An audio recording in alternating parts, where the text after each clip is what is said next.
अंग्रेजों की नज़र में भारतवासी ना हिंदू थे ना मुसलमान। उनकी नज़र में भारतवासी सिर्फ उनके गुलाम थे।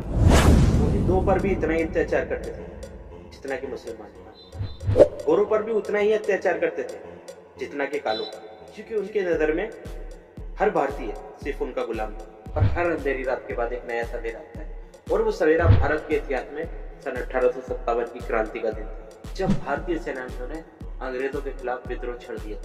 तब अंग्रेजों के समझ में एक बात तो आ गई थी कि अब हम भारत पर ज्यादा दिन तक राज नहीं कर सकते, क्योंकि भारत के लोग बागी हो चुके हैं।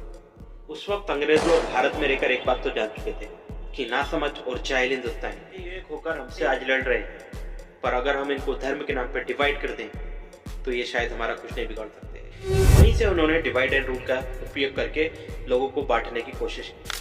और उस वक्त भारतवासियों ने अपनी समझदारी का परिचय देते हुए अंग्रेजों की उस नीति को भी मिट्टी में मिला दिया जिसके आधार पर वो लोग फूट डालकर राज करने वाली सिर्फ इतनी है कि अंग्रेजी की छोड़ी हुई औलादें आज भी भारत को बर्बाद करने की कोशिश में लगी हुई।